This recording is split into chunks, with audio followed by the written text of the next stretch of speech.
Doubt sir. చెప్పమ్మా. నేను ప్రతిసారి కస్టమర్తో కలిసేటప్పుడు ఖచ్చితంగా నిరోధ్ వాడమంటాను. అయినా నాకు ఈ పాడు జబ్బు ఎలా వచ్చింది సార్?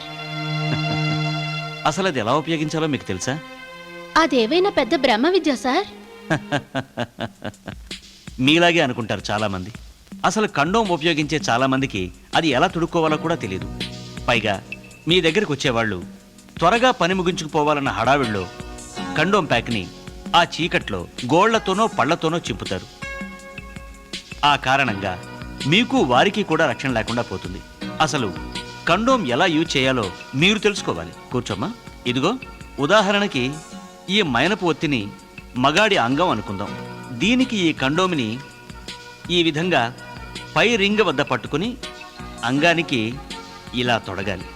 చేతి వేళ్లతో రింగ్ పైభాగాన్ని జరుపుతూ అంగం మొదలు వరకు తొడగాలి.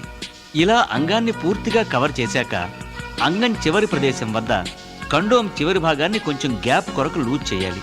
ఇలా లూజ్ చేయడం వలన పురుషుడు స్ఖలించినప్పుడు వెలువడే ద్రవం ఇక్కడే నిలిచి ఉంటుంది. అయితే అంగం పూర్తిగా గట్టిపడిన తర్వాతే తొడగాలి. కొంతమంది అంగం పూర్తిగా గట్టిపడక ముందే తొడుగుతారు. అలా చేస్తే అంగ పరిణామం పెరిగినప్పుడో రతి కదలికల్లోనో ఈ విధంగా ముందుకు జరిగి ఊడిపోయే ప్రమాదం ఉంది. ఒక్కోసారి స్త్రీ యోనిలోకి జారిపోయే అవకాశం కూడా ఉంది. ఇంకొందరు అంగం పూర్తిగా గట్టిపడ్డాకే తొడిగినా అంగం మొదలు దాటి పైదాకా ఇలా లాగేస్తారు. దీని కారణంగా తీవ్రమైన ఉద్రేకంలో గాని స్ఖలించే సమయంలో గాని అంగం చివరన టైట్గా అంటిపెట్టుకున్న కండోమ్ చిరిగిపోవడం లేదా పగిలిపోవడం జరుగుతుంది.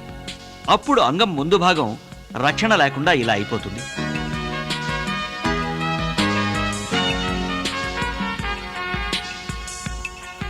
మరికొందరు కండోంలోకి గాలి ఊది మరీ తొడుగుతారు. అందువల్ల చిన్నపాటి కదలికలకే జారిపోవడమే కాక కదలికల్లో అసౌకర్యంగా ఉండి అసలు కండోంతో సెక్స్ బాగోదో నిర్ణయించుకుంటారు కూడా. ఇంత కథ ఉందా డాక్టర్ గారు? అంతేకాదు, రతి సమయంలో కండోమును మగాడు తొడుక్కోవడం కంటే ఆడదే మగాడి అంగానికి తొడగడమే ఉత్తమం. ఎందుకని సార్? ఇద్దరికీ సరైన రక్షణ ఉంటుంది. అంతేకాదు, అలా ఆడది తొడిగేటప్పుడు చేతి వేళ్ల స్పర్శ కారణంగా అతనికి అధిక ప్రేరణ కలుగుతుంది. అధిక ప్రేరణ అంటూ మాకేదో పనికొచ్చే విషయాలు చెప్తున్నారు డాక్టర్ గారు. అదే కండోమ్ గురించి చెప్తున్నా. నమస్తే సార్, వెళ్ళొస్తాను. మంచిదమ్మా.